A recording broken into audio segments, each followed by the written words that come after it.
Hallelujah. Praise you, Lord. Praise you, Lord. Praise you, Lord. Praise you, Lord.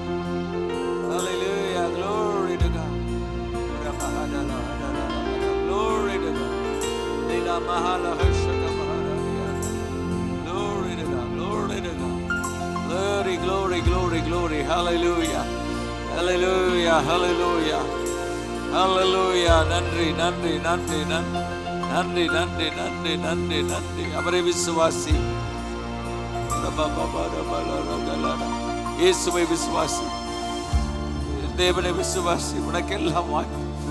Glory, glory, glory, glory, glory, glory, glory, glory, glory. விசுவாசத்தினால நீதிமான் பிழைப்பான். எங்கள் விசுவாச உலகத்தை ஜெயிக்கிற ஜெயம். விசுவாசிக்கிறவர்களால் நடக்கும் அடையாளங்கள். Glory to God, glory to God, glory to God, glory to God. அப்படியே உங்களுடைய கண்களை மூடி ஜீசஸ், கைகளை கூப்பியோ கரங்களை உயர்த்தியோ ஜீசஸ், ஜீசஸ், ஜீசஸ், ஜீசஸ். நீர் இந்த இடத்துல வந்திருக்கிறீர்கள். நீர் இந்த இடத்துல உலாவுகிறீர்கள். Hallelujah. Oh, glory to God, glory. வார்த்தையின்படி உலாவுகிறீர்கள். உங்களுடைய வசனத்தின்படி உலாவிக் கொண்டிருக்கிறேன். Thank you Lord. Thank you Lord. Thank you Lord. Thank you Lord. இது சாதாரணமான இடம் அல்ல ஜீசஸ். இது ஒரு பெத்தேல், வானத்தின் வாசல். Glory to God. Glory to God. Glory to God. Glory to God. போன வாரம் உங்களோடு கூட பேசினேன். இந்த மாத்தினுடைய வாக்குத்தத்தம், வல்லமையுடையவர் மைமையானவர்களை எனக்கு செய்தார். லூக்கா 1ஆம் அதிகாரம் 49ஆம் வசனம். எடுத்துக்கொள்ளுங்க. 77ஆம் பக்கம். Shall we all read together? சேர்ந்து வாசிப்போமா? வல்லமையுடையவர் மைமையானவைகளை எனக்கு செய்தார், அவருடைய நாமம் பரிசுத்தம் உள்ளது. வல்லமையுடையவர் மைமையானவைகளை எனக்கு செய்தார். For he who is mighty has done great things for me. Because the Almighty has done great things for me.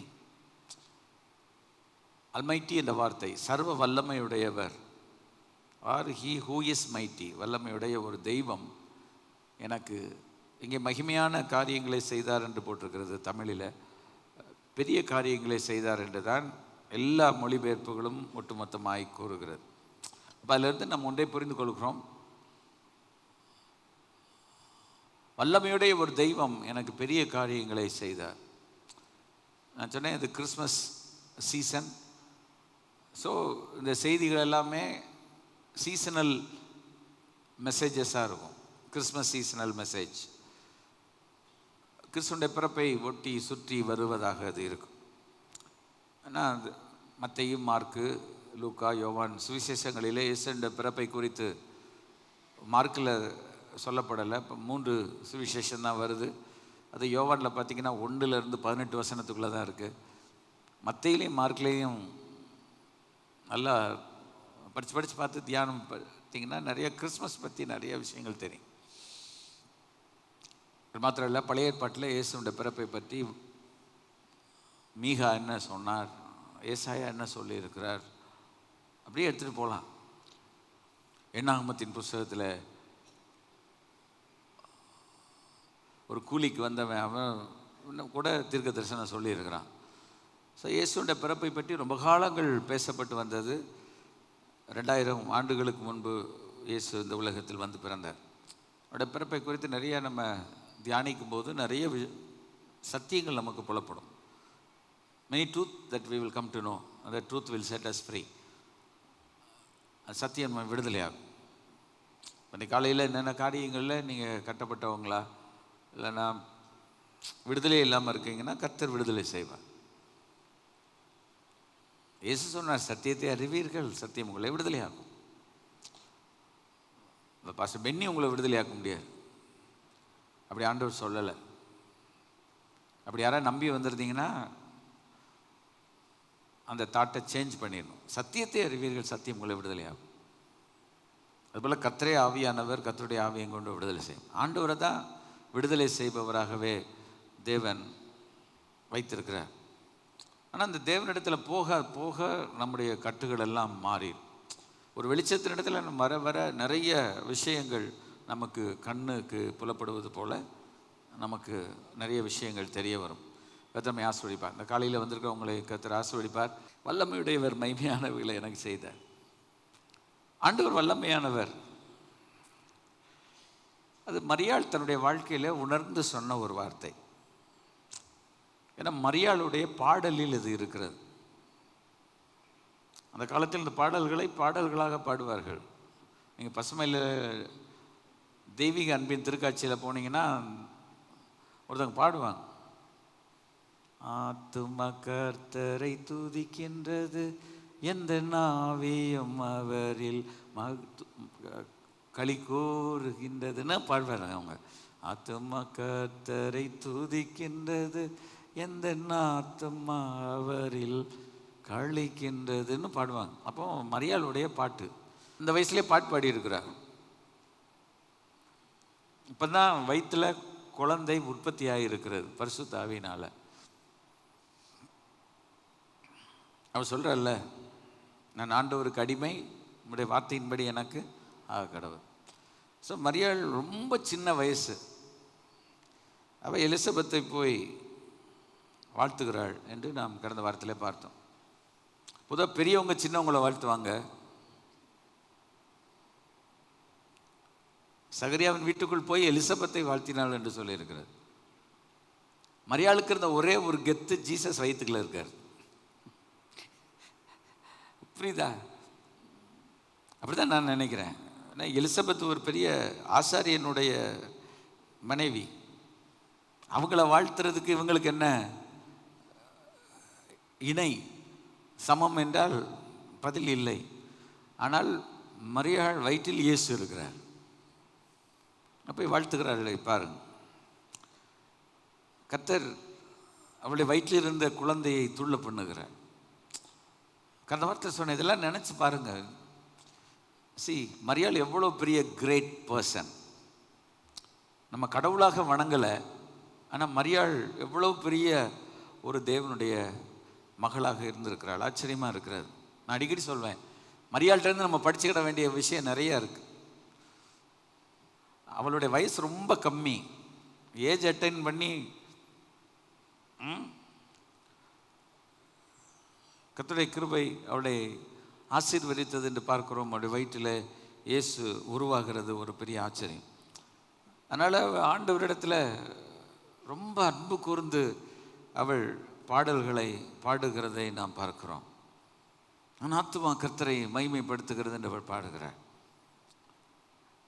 பார்த்தீங்களா? இப்போ நம்ம என்ன நினைக்கிறோம், சின்ன பிள்ளைகளுக்கெல்லாம் பாட்டு வருமா, வாலிப பிள்ளைகளுக்கெல்லாம் பாட்டு வருமானு. இப்போ இந்த இடத்துல உட்காந்துருக்க வாலிப தம்பிமார் தங்கைமார் இவங்களை பார்த்து கேள்வி கேட்குறேன். மரியாள் எப்போ பாட்டு பாடினான்னா ஏஜ் அட்டன் பண்ணி கொஞ்ச நாளில் பாட்டு பாடியிருக்கா. அவள் பாட்டில் முக்காடு போட்டு வீட்டுக்குள்ளே உட்காரல. எலிசபெத் வீட்டுக்கு போய் வாழ்த்திட்டா. அவளுக்கு எவ்வளவு தைரியம் இருக்கிறது பாருங்க. இன்றைக்கும் சிலர் ஆலயத்தில் வந்து உட்கார்ந்து பாடுறதுக்கு யோசிச்சுக்கிட்டு இருக்கிறவங்கள நிறைய நான் பார்க்குறேன். மரியாள் பாருங்கள் எவ்வளோ தூரம். நான் ஆண்டவருக்கு அடிமை, ஆண்டவருக்கு நான் வந்து அடிமைனா வேலை ரொம்ப ரொம்ப தாழ்மையான ஒரு. ஆனால் என் ஆத்துமா கர்த்தரை மகிமைப்படுத்துகிறது. அதனால தான் சொன்னார், அடிமையின் தாழ்மையை நோக்கி பார்த்தார். எவ்வளோக்கு எவ்வளோ கடவுள்கிட்ட நம்ம தாழ்த்துறோமோ அவ்வளோக்கு அதிகமாக கடவுள் வைத்துவார். நம்ம லைஃப்பில் உயர்றதுக்கு ஒரே வழி, நம்ம எவ்வளவுக்கு அதிகமாய் நம்ம தாழ்த்துக்கிறோம். தாழ்மையுள்ளவளுக்கு கிருபை அளிக்கிறது மாத்திரமல்ல, தாழ்மையுள்ள கடவுள் ஹைட்டில் கொண்டு போயிடுவார். ஸோ பெருமை இருமாப்பு சில ஒரு படி ஒரு ஒரு டிகிரி வாங்கிட்டாங்கன்னா அதுக்கப்புறம் அவங்களுக்கு பிடிக்க முடியாது. சில படிப்புகளை படிச்சுட்டாங்கன்னா சிலர் அவங்கள நாங்கள் யார் அப்படின்றோம். சர்ச்சிலெல்லாம் எவ்வளோ பெரிய அலுவல்களில் வேலை பார்க்குறவங்க கூட வெளி தேசங்களிலெல்லாம் அவங்க எவ்வளவோ ஆலயத்தில் வந்து அவர்கள் வேலைகளை செய்கிறார்கள் என்று நான் கேள்விப்படுகிறேன். அவங்க பொசிஷன் ஒன்றும் சர்ச்சில் உள்ள லெவலுக்கெல்லாம் பக்கத்தில் வரும்போது இங்கே கர்த்தர் ஒருத்தர் தான் பெரியவர். கர்த்தருக்கு முன்னால் நம்ம உண்மை கிடையாது. அந்த மாதிரி ஒரு மரியாதை நாம் பார்க்குறோம். போகட்டும். அதனால் கர்த்தர் அவருடைய வாழ்க்கையில் ஒரு பெரிய அற்புதத்தை செய்தார். இப்போ இன்னைக்கு வரைக்கும் மரியாதை பேசுகிறது காரணம் என்னென்னா இயேசுவோட வயிற்றிலே தோன்றினது. நான் சொன்னேன் அவங்க இல்லம் ரொம்ப மிக மிக சாதாரணமான ஒரு இல்லம். அது இன்றைக்கும் போற்றி பாதுகாக்கப்படுகிறது. அப்படி நீங்கள் பார்த்தீங்கன்னா நம்ம போய் நின்று பார்க்குற இடத்த காட்டில் அது கீழே இருக்கும். அந்த கொஞ்சம் கொஞ்சமாக அது கீழே இருக்கிறது போல் இருக்கும். அப்படி ஸ்டெப்ஸ் எல்லாம் பார்த்தேன். ஐயோ ஜீசஸ் கிரைஸ்ட், எப்படி தான் மரியாள் அந்த வீட்டுக்குள்ளே இருந்தாள்? ஒரு குகை மாதிரி தான் அந்த வீடே இருந்தது. இன்னும் கொஞ்சம் தள்ளி போனால் யோசேப்புடைய வீடு இருக்குது, அங்கேயும் ஒரு ஆலயம் இருக்கிறது. ஆனால் மரியாளுடைய நினைவாய் கட்டப்பட்ட ஆலயத்தின் பிரம்மாண்டம் நம்மை கன்னத்தில் கை வைக்க வைக்கிறது. எப்படி தான் அவங்க அந்த அந்த சிவில் ஸ்ட்ரக்சரை பண்ணியிருக்காங்கன்னு ஆச்சரியமாக இருக்குது. அந்த பீம்ஸ் எல்லாம் ட்ரம்மண்டஸ், முழு உலகத்திலிருந்து வந்ததை பார்க்கிறார்கள். நம்ம வீட்டு வந்து யாரை பார்ப்பாங்களா? இன்னைக்கு உலகத்தில் எவ்வளவோ பணத்தை செலவழித்து அந்த இடத்தில் வந்து பார்வையிடுகிறார்கள் என்றால் கர்த்தர் அதை மையப்புள்ளியாக மாற்றி இருக்கிறார். இந்த பாடல்களை படித்து பாருங்கள். இந்த பாடலுக்குள்ளே நிறைய விஷயங்கள் இருக்குது. இந்த பேச டைம் கிடையாது. ஆனால் நான் சொன்ன டாபிக்குள்ளே கடந்து வந்து பேசுகிறேன். கிறிஸ்மஸ் சீசன், வல்லமையுள்ள தேவன், கடவுளுடைய வல்லமையை பார்த்துட்டே வர்றோம். அப்போ சொல்கிறேன், வல்லமையுள்ள தேவன் எனக்கு பெரிய காரியங்களை செய்தார். கடந்த வாரத்தில் பார்த்தோம், ஒன்று அவரிடத்துல பாவங்களை மன்னிக்கிற ஒரு வல்லமை இருந்தது, சரியா? மத்தேயு 9:6. ரெண்டாவது, அற்புதங்களை அதிசயங்களை செய்கிற ஒரு வல்லமை ஆண்டவரிடத்தில் இருந்தது. அப்போஸ்தலர் 10:38. அதன் மூலமாக ஏராளமான நன்மைகள் இயேசுவின் மூலமாக வந்தது. அதாவது தேவனுடைய வல்லமை இயேசுவிடத்தில் வருகிறது, தேவனுடைய வல்லமை இதை செய்கிறது. இன்றைக்கும் உங்களோடு கூட இன்னொரு காரியத்தை பகிர்ந்து கொள்ள நான் விரும்புகிறேன். சுருக்கமாக நான் சொன்னேன், நிறைய மைண்டில் வைத்திருந்தேன், தேவைப்பட்டதை மாத்திரம் சொல்லி ஜெபம் செய்வோம். மார்க்கு சுவிசேஷம் 5:8. நம்ம எல்லாருக்கும் தெரிந்த பகுதி, எத்தனை பேர் படித்திருப்பீர்கள் நம்புகிறேன்.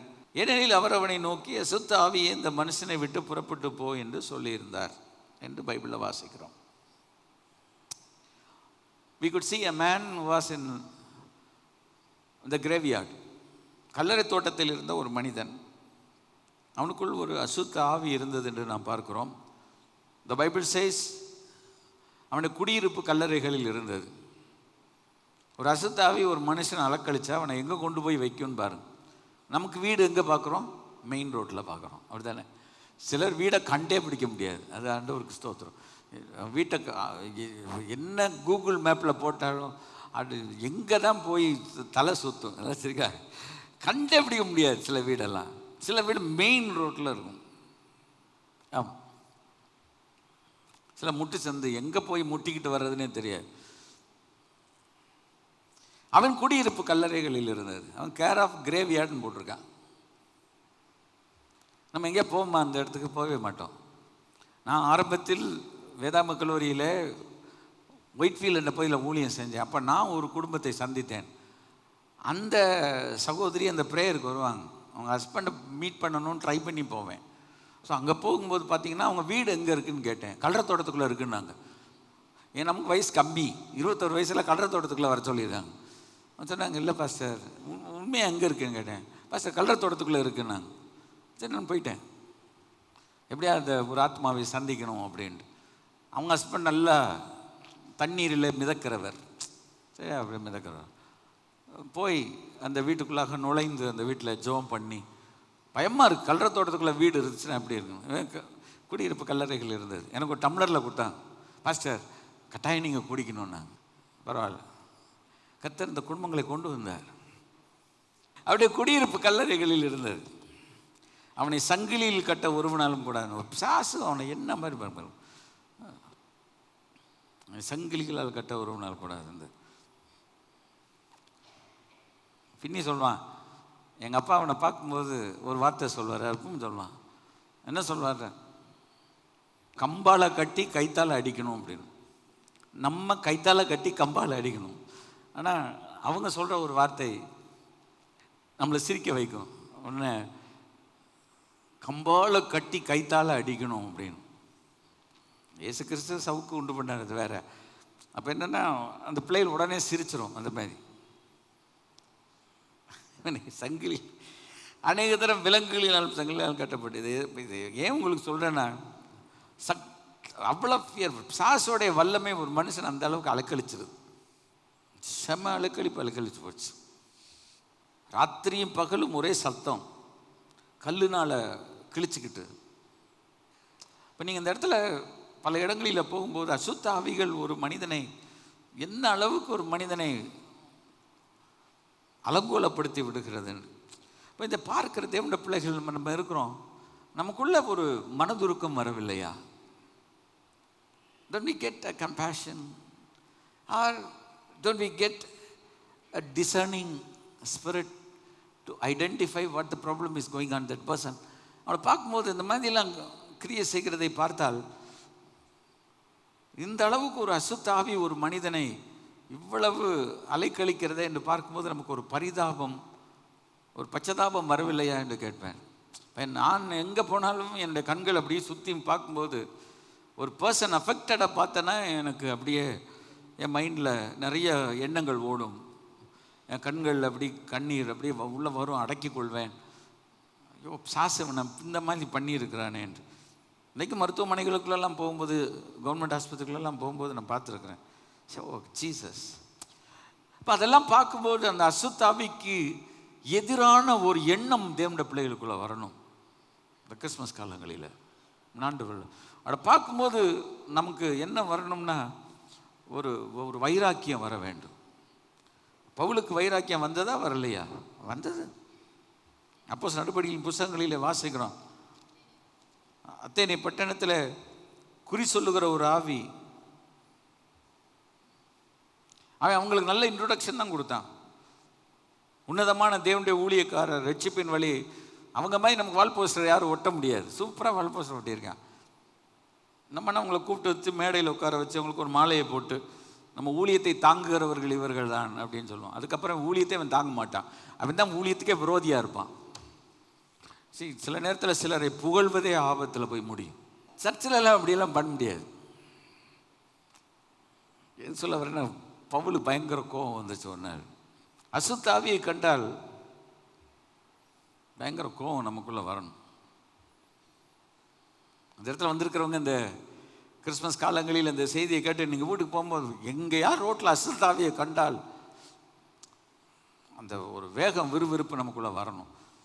இயேசு நாமத்தில் அவனை துரத்தணுன்ற அளவில் நம்ம முயற்சி செய்யணும். கர்த்தர் நம்மை ஆசீர்வதிப்பார். ஏன் இதை சொல்கிறேன்னா, இந்த அளவுக்கு அவனை நான் ஆண்டவர் என்ன தெரியுமா செஞ்சார்?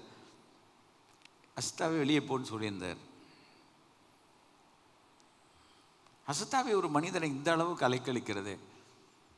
இயேசு எதற்காக இந்த உலகத்தில் வந்தார்? 1 யோவானில் சொல்லியிருக்கிறது, பிசாசின் கிரியைகளை அழிக்கும்படி தேவகுமாரன் வெளிப்பட்டார். He came to destroy the works of the devil. 1 யோவான் 3ஆம் அதிகாரம், பிசாசின் கிரியைகளை அழிக்கும்படி தேவகுமாரன் என்ன செய்தார்? வெளிப்பட்டார் என்பதை நாம் பார்க்கிறோம். எனக்கு அன்பான கர்த்தருடைய பிள்ளைகளே, 1 யோவான் 3:8 மறக்கவே மறக்காதீங்க. பாவம் செய்கிறவன் பிசாசினால் உண்டாயிருக்கிறான். பிசாசின் கிரியைகளை அழிக்கும்படிக்கு யார் வெளிப்பட்டார்? தேவனுடைய குமாரன் வெளிப்பட்டார். நாங்கள் பாவிகளை ரட்சிக்க கிறிஸ்து இயேசு உலகத்திலிருந்து வந்தார் என்று ஆரம்பித்து செய்தியினுடைய உச்சகட்டத்துக்கு வரும்போது என்ன சொல்லுவோம்னா, பிசாசின் கிரியைகளை அழிக்கும்படி தேவகுமாரன் வெளிப்பட்டார். இந்த வசனம் உங்களை எப்பொழுதும் மனசில் வச்சு, பேயினுடைய கிரியைகளை அழிக்கணும். பேய்னுக்குன்னா பேயினுடைய ஆக்ஷன்ஸ், அதனுடைய எல்லா வேலைகளையும் அழிக்கணும். அப்படி அர்த்தம் என்ன? இயேசு இந்த உலகத்தில் வந்தது பிசாசின் கிரிகளை அழிச்சிட்டாருன்னா என்ன அர்த்தம்? அவருடைய ராஜ்யம் எஸ்டாப்ளிஷ் பண்ணப்படுகிறதுன்ற அர்த்தம். தேவனுடைய ராஜ்யம் வராததுக்கு தடை என்ன? பிசாசின் ராஜ்யம் இருக்கிறது. அதனால தான் இயேசு கிறிஸ்து என்ன ஜெபம் பண்ணி கொடுத்தார்? உம்முடைய ராஜ்யம் வருவதாக. குறிப்பில் இல்லை, நான் சொல்லிட்டு வரேன். உம்முடைய ராஜ்யம் ஏன் வரட்டும்னா, பேயினுடைய ராஜ்யம் அழிக்கப்படட்டும். அதுதான் உள்ளுக்குள்ள விஷயம். அப்போ பிசாசின் ராஜ்யம் அழிக்கப்படுவது தேவனுடைய ராஜ்யம் வருவதற்கு ஒரு அடையாளம்.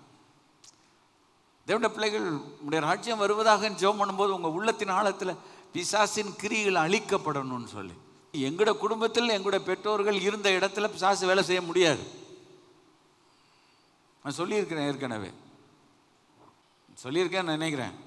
ஒரு தடவை இந்த காசு வச்சு மந்திரம் பண்ணிகிட்டு இருப்பாங்க. அங்கே போனால் எல்லோரும் நிற்கிறேன் பயப்படுவேன். ஏன்னா ரத்தம் கக்கி செத்துருவான்ட்டு பண்ணி கிடச்சில காசெல்லாம் எடுத்துகிட்டு போயிடுவான். போய் கை கட்டி நின்றுக்கிட்டார், சத்தப்படாமல் நின்றுட்டார், பேசாமல் பார்த்து. அவன் செஞ்சு பார்த்தா உண்மையாக ஓடலை. கடைசியில் அவன் சொல்கிறானா, கையெடுத்து கும்புறேன் சார், ஒரே தேவன் உண்மையான தெய்வத்தை கும்புறேன். அவன் சொல்லிக்கா பாருங்க, சூனியம் வச்சு செய்கிறவ ஒரே தேவன் உண்மையான தெய்வத்தை கும்புறவன் இந்த இடத்த விட்டு தயவு செய்து போயிருங்க, என் பொழப்பில் மண்ணள்ளி போடாகிறேன். நாங்கள் அவர்கிட்ட கேட்டோம். அவரும் இன்னொரு பாஸ்டரும் ரொம்ப ஃப்ரெண்டு, பாளையங்கோட்டையில் இருப்பார். அவர் 2 பேரும் எங்கள் வீட்டுக்கு வருவாங்க. எங்கள் அப்பாட்ட போய் பேசிகிட்டு இருப்பான். நான் சொன்னேன், என்ன சொன்னீங்க அண்ணே? அண்ணன் தான் கூப்பிட. என்ன? அவளை பேய் மரத்தில் கட்டி வச்சுட்டேன்டார். அவளை பேய் மரத்தை கட்டி வச்சுட்டேன். ஒன்றும் ஆக்ஷன் பண்ண முடியல. இப்போ இன்னைக்கு உள்ள கிறிஸ்தவ வட்டாரத்தில் பேய் இவங்களை கட்டி வச்சிருக்கு, இவங்களை பேய் கட்டி வச்சிருக்கு. எனக்கு அப்படி போட்டு அமுக்குது, இப்படி போட்டு அமுக்குது. உன்னையே அமுக்குது. அவைக்குரிய போராட்டம் இருக்கிறது. நமக்குள் பெரிய தெய்வம் இருக்கணும். நமக்குள்ள ஒரு பெரிய தெய்வம் இருக்கிறாருன்னு உலகம் சொல்லணும். நான் கடந்த வார்த்தை சொன்ன கிருபை பெற்றவன் என்றால் அதுக்கு ஒரு காரியம் இருக்கிறது. விளம்பரமே இருக்காதுன்னா கிருபை இருக்கும். ஞாபகப்படுத்தப்படுகிறேன்னு சொல்கிறேன். சமீபத்தில் நான் என்னுடைய ஒரு நண்பரை சந்தித்தேன். ஃபினி வாஸ் தேர். அவரை ஜெபம் பண்ண கூப்பிட்டார்கள். ஒரு டாக்டரல் ப்ரோக்ராம், 8 பேர் படிக்கிறான். அவர் சொன்ன வார்த்தை இன்றைக்கு எனக்கு ஆச்சரியமாக இருக்குது. அவர் பார்த்தீங்கன்னா யாருமே அவர் ட்ரெஸ்ஸை மதிக்க மாட்டீங்க, அவரை மதிக்க மாட்டீங்க. அவர் தாடியும் அவர் ஒரு பேக்கையும் தோளில் போட்டுட்டு அப்படி வந்து நிற்பார், பாம்போல் நிற்பார். அவரை பார்த்து சொன்னாங்க, 2 வார்த்தை சொல்லுங்க. ஏன்னா என்னோடு படித்தவர், அவர் அதில் அகடமிக் டீன். ஸோ எங்களை சும்மா கூப்பிட்டுருந்தார், நாங்கள் போயிருக்கோம். அப்புறம் சொன்னார், அவர் காலத்தில் நாங்கள் படித்தவங்க, அதனால் நீங்கள் சில வார்த்தைகள் சொல்லணும், ஏதாவது சொல்லுங்கள். சரி ஜெபம் பண்ணிட்டு போகிறேன்னார். அவர் வந்தார், வந்து நின்னார், ஒரு வார்த்தை சொன்னார். பைபிள் ஸ்டடியில் பின்னி இதை சொன்னேன். எனக்கு 2 காரியம் தெரியும். அவர் என்ன தெரியுமா சொன்னார்? ஒன்று அழ தெரியும், இன்னொன்று ஜெபம் பண்ண தெரியும்னார். ஸ்டூடெண்ட்ஸ் ஸ்டன் ஆகிட்டாங்க. 2 தான் தெரியும். ஒன்று அழ தெரியும், இன்னொன்று ஜெபம் பண்ண தெரியும். அவர் கல்யாணமே பண்ணிக்கல. அதனால் கல்யாணம் பண்ணாட்டா தான் கடவுள் பயன்படுத்தா, அப்படிலாம் கிடையாது. அது அவருடைய அழைப்பு. கர்த்தருடைய பரிசுத்த நாமத்துக்கு பயன்படுத்தா. அது சொன்னார், இங்கே இருக்கிற எல்லாரையும் காட்டிலும், என்னையும் சேர்த்தான் சொன்னார், அகடமிக் டீனையும் சேர்த்தான் சொன்னாங்க, எல்லாரும் காட்டிலும் நான் ஒன்றும் படிப்பில் பெருமாதமே கிடையாது. ஏன்னா என் பக்கத்தில் உட்காந்து என் நோட்ஸ் தான் வாங்கிட்டு போவார். ராத்திரி என் நோட்ஸை நான் கொடுப்பேன். He will copy down whatever notes that I have take in the class. சரியா? போய் படிப்பார். சில கேள்விகள் இதெல்லாம் முக்கியம் பார்த்துக்கோ அப்படின்வேன். ஆனால் அவர் சொல்கிறார், இவங்க எல்லாரும் காட்டில் கடவுள் என்ன நல்லா வச்சுருக்காருன்னார். நம்மனா சிலர் யோசிப்போம், என்னடா இப்படி சொல்கிறாருன்னு. நாங்கள் ஒன்றும் இல்லை, உண்மை அதுதான் தெரியும். அவர் சொல்கிறார், என்னுடைய ஊழியத்தில் 4 பேர் உயிரோடு எழும்பி இருக்கிறாங்கன்னார். அவ்வளோதான், 4 பேர் என்னுடைய ஊழியத்தில். அவர் சொன்னார், சொல்லக்கூடாது, இப்போ சொல்ல மாட்டாங்க. 4 பேர் உயிரோடு கூட எழுப்பேன். 2 பேர் சாட்சியை சொன்னார். ஒரு செத்த குழந்தை, இன்னொருத்தர் அந்த குடும்பத்தில் உள்ளதான ஒரு குடும்ப பெண். எல்லாரும் சிக்குன்னு நினச்சாங்க, எல்லாம் உயிர் போயிடுச்சானா. ஒரே வார்த்தை, இயேசுவை எழுப்போம், அவ்வளோதான், முடிஞ்சு. நீங்கள் நினைக்கிறீங்களா இயேசு உயிரோடு கூட இன்றைக்கி இருக்கிற? அப்படிப்பட்ட மக்களையெல்லாம் நீங்களும் நானும் பார்க்குறது கடினம். அவங்க எல்லாம் யாரையும் பார்க்க வரமாட்டாங்க. அவங்க இருக்கிற இடமும் யாருக்குமே தெரியாது. அவங்க எந்த விளம்பரமும் பண்ணிக்கிட மாட்டாங்க. அவங்கள பார்க்கணுன்னா நம்ம தான் போய் பார்க்கணும். வரமாட்டாங்க, அவங்க வரவே மாட்டாங்க. அவங்கள பார்த்தால் நம்ம யாருமே பெரிய ஆளாகி நினைக்க மாட்டோம்.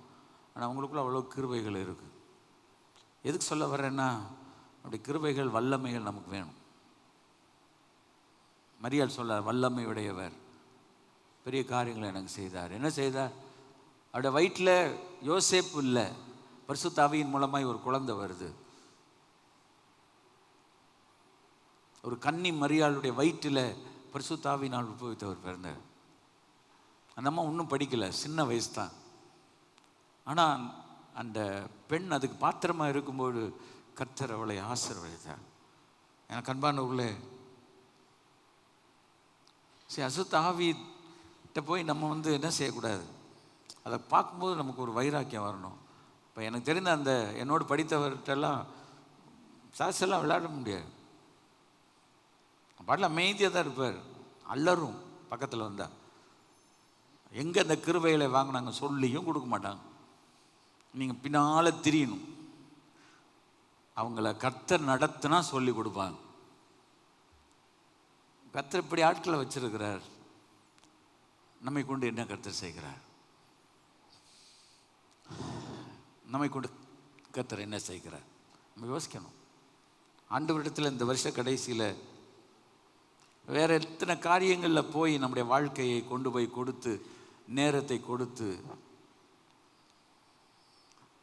வாழ்நாளை எல்லாம் வீணாளாய் வருத்தத்தோடே கழிப்பது ஏன்?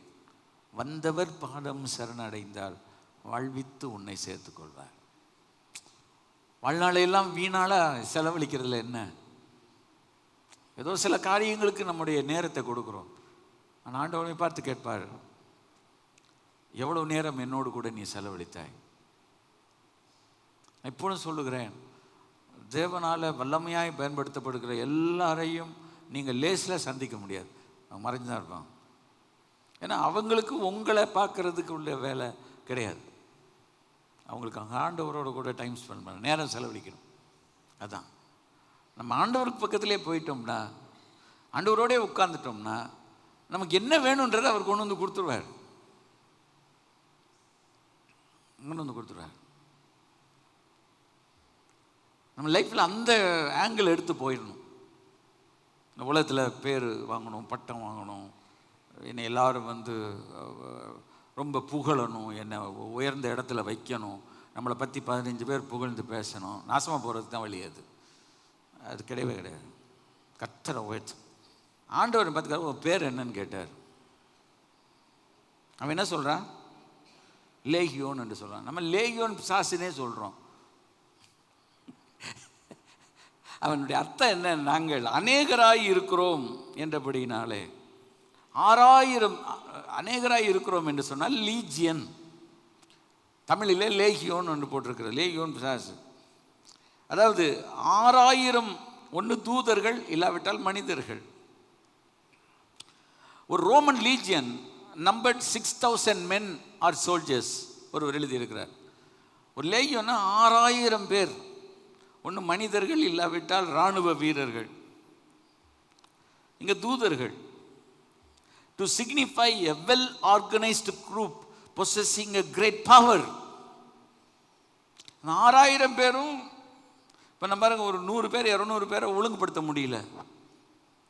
வரிசையில் நில்லுங்கன்னா ஒருத்தன் தலையில் ஒருத்தன் நிற்கிறான், ஒருத்தன் கால் மூட்டுக்குள்ளே ஒருத்தன் உள்ளே பூந்து போகிறான். இது இந்த நம்ம தேசங்களில் உலகத்தில் நடக்கிறது.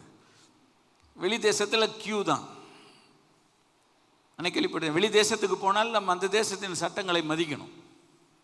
அவன் க்யூவில் தான் நிற்கணும்னா க்யூவில் தான் நிற்கணும், இடையிலலாம் போக முடியாது. வரிசையில் நில்லுன்னு தான் அவன் சொல்லுவாங்க, கோ டு ஒன் ஸ்டாண்ட் இந்த லைன் அப்படின்வான். இயேசுவின் ரத்தம் ஜெயம். அதுவும் இந்த இங்கிலாந்துக்கு போனால் இயேசுவின் ரத்தம் ஜெயம். 2 மணி நேரம் உள்ளுக்குள்ளே வந்த பிறகு உள்ளே விட மாட்டான், வரிசையில் நிற்கணும். நமக்கு பல அர்ஜென்சி இருக்கும், வரிசையை விட்டோம்னா திரும்ப தான் வரணும். கோ கோ கோ அப்படின்வான். சட்டத்தை மதிக்கணும். ஆனால் நம்ம தேசத்தில் உள்ளவங்களுக்கு இயேசுவே அது சொல்கிறேன். நாங்கள் 6000 பேர் இருக்கிறோம்ன்றான். அதுக்கு தான் சொல்ல வரேன், இவ்வளோ நேரம் ஆயிடுச்சு. 6000 பேர். முதல்ல சொன்னீங்களே பாஸ்டர், கல்லறையில் இருந்தான் நீங்கள், அவனை சங்கிலியில் கட்ட முடியலன்னு நீங்கள், கல்லுகளால் குத்திக்கிட்டு இருந்தான் நீங்கள். இவ்வளோத்துக்கும் காரணம் யார் தெரியுமா? அவன் ஒரு ஆள் இல்லை, அவனுக்குள்ள 6000 பேர் இருக்கிறான். Jesus Christ. இதில் தெரிஞ்சிருக்கணும். சிலர் ஒரு மாதிரி வித்தியாசமாக பிஹேவ் பண்ணுறாங்கனாலே அவங்கள யாருன்றதை நம்ம தெரிஞ்சு வச்சுருக்கணும். ஒரு சிலருக்கு கர்த்தர் அந்த டிசர்னிங் கிஃப்ட் வச்சிருப்பார். தலையில் கை வச்சார்னா தெரியும் உங்களை எத்தனை பேய் இருக்குன்ட்டு. ஓரல் ராபர்ட்ஸை கர்த்தர் அழைத்த பொழுது அவருக்கு சொல்லப்பட்ட ஒரு வார்த்தை, when you lay your hand on a person you will know the number of the demon inside of that person. இது கர்த்தர் அவருக்கு கொடுத்ததான ஒரு ஊழியத்தில் ஒரு ஒரு அதிகாரம். நீ ஒருத்தன் தலையில் கை வைக்கும்போது அவனுக்குள்ள எத்தனை சாசு இருக்கின்ற எண்ணிக்கையை நான் உனக்கு சொல்வேன். இப்போ இயேசு துரத்தின ஒரு சாசு 6000 பேர் உள்ள உட்காந்துருக்காங்க. என்ன பாஸ்டர் நீங்கள் சொல்கிறது உண்மைதானா பாஸ்டர்? பாருங்க, மத்தேயு சுவிசேஷம் 26ஆம் அதிகாரத்தில் இயேசு பிடிக்க கெத்செமனே தோட்டத்துக்கு வந்தாங்க. உள்ள வந்தாங்களா வரலையா? அதான். அப்போ ஆண்டவர் கேட்குறாரு, ஒரே ஒரு வார்த்தை கேட்குறாரு. பேதுரு ஓடி போய் கத்தி எடுத்து வெட்டிவிட்டான். நம்மள மாதிரி ஆள். இயேசுக்கு எதுவும் நடந்துடக்கூடாதுன்னு ஓடி போய் வெட்டுறது பிரச்சனை. நல்ல வேலைக்கு ஆண்டவர் அன்னைக்கு காதை ஒட்ட வச்சார். நம்ம இருந்தானா கொண்டு போய் வேற ஆஸ்பத்திரியில் கொண்டு போய் சேர்த்துருக்கணும். அது வேற இன்னொரு இடத்துல வச்சு தச்சிருவான். 2 காது இருக்கும். இந்த நடக்கும். கர்த்தருடைய பிரச்சனை. எனக்கு இது மேலே சிரிப்பாக வர்ற பார்ப்பேன். ஆண்டவர் சொல்றாரு, நான் இப்பொழுது என் பிதாவை வேண்டிக் கொண்டாள்ன்றார். Read the gospel. சுவிசேஷங்களை வாசிக்கணும். நம்ம நினைக்கிற சொல்கிறோம் வாசிக்கணும். நான் ஆண்டவர் சொல்றாரு, இப்பவும் என் பிதாவை வேண்டிக் கொண்டாள். சொல்லல, அவர் சொல்றாரு, 12 லேகியோனுக்கு லீஜியனுக்கு அதிகமான தூதரை என்னிடத்தில் அனுப்ப மாட்டார் என்று நீ நினைக்கிறாயா என்றார். இப்படிலாம் பேசணும் நம்ம. இப்பொழுதும் நான் பிதாவை வேண்டிக் கொண்டால் 12 லேகியோனுக்கு அதிகமான தூதரை என்னிடத்தில் அனுப்ப மாட்டார் என்று நினைக்கிறாயா? 12 6000 பெருக்குங்க, 72,000 தூதர்கள். இயேசு ஃபாதர் காட்ட லார்ட் சென்ட் யுவர் ஆர்மின்னா 72,000 பேர் சுற்றி நிற்பாங்க. ஏன் 12 சீசனே ஓடி போயிட்டான் ட்ரெஸ்ஸை போட்டுட்டு. துண்டை காணும், துணியை காணும். 12 லேகியோனுக்கு அதிகமான தூதரை. இப்போ இது இந்த பேக்ரவுண்டை போய் படித்து பார்த்தா தான் தெரியும். அதோடைய ஃபுட் நோட்ஸை போய் படித்து பார்த்தா தான் தெரியும். அதை ஆராய்ச்சி பண்ணி பார்த்தா தான் தெரியும். 72,000 பேரை கர்த்தர் ஒரு சுண்டில் கர்த்தர் கையில் வச்சிருக்கார். ஒரு தூதன் 1,80,000 அடிப்பான். 72,000 தூதரை கர்த்தர் கையில் வச்சிருக்கார் ஒரு செகண்டில். ஆண்டவர் நினைச்ச கெத்செமனே தோட்டத்தை விட்டு எஸ்கேப் பண்ணி போகலாம். நீங்களும் நானும் எங்கே உட்காந்துருப்போம்? நம்ம நரகத்துக்கு போயிருப்போம். சரி, இயேசு கிறிஸ்துவனுடைய வல்லமையை தேவனுடைய பிள்ளைகள் அறிந்திருக்க வேண்டும். இயேசு கிறிஸ்துவனிடத்தில் இருக்கிற தேவனுடைய வல்லமையை நாம் அறிந்திருக்க வேண்டும். அதுதான் பரிசுத்தாவி உங்களிடத்தில் வரும் பொழுது நீங்கள் பலன் அடைந்து அந்நிய பாஷைகளை பேசுவது மாத்திரமல்ல, you shall receive power for what? To be my witness. எனக்கு சாட்சியாக இருக்கிறது. ஆண்டு கேட்குறாரு, 72,000 பேரை நான் கூப்பிட முடியாதுன்னு நினைக்கிறியா? அப்போ இவன்ட்ட எத்தனை பேர் இருந்திருக்காங்க பாருங்க, 6000 பேர் இருந்திருக்காங்க. அதனால தான் இவ்வளவு சேட்டாவேன். இந்த 6000 பிசாசையும் ஆண்டவர் 2000 தூதர் 2000 பன்னிக்குள்ளே அனுப்பிட்டார். படிச்சுப்பாரு, 2000 பன்னிக்குள்ளே அனுப்பிக்கார். ஒரு பன்னிக்குள்ளே 3 பிசாசு போயிருக்கு. அட பாவிகளா! ஆனால் ஒரு பன்னிக்குள்ளே 3 பிசாசு போயிருக்கு. ஒரு ஆளுக்குள்ளே 6000 பேர் பிசாசு இருந்திருக்குன்னா எப்படி இருந்திருக்கும் பாருங்க. அசுத்தாவே லேசாக நினைக்காதீங்க. அவங்க விழுந்து போன தூதர்கள். The evil spirits are the fallen spirits. பிசாசு தேவன் அவனை கீழே தள்ளும்போது அவனோடு கூட ஒரு பெரிய தூதர் கூட்டமே விழுந்து போச்சு.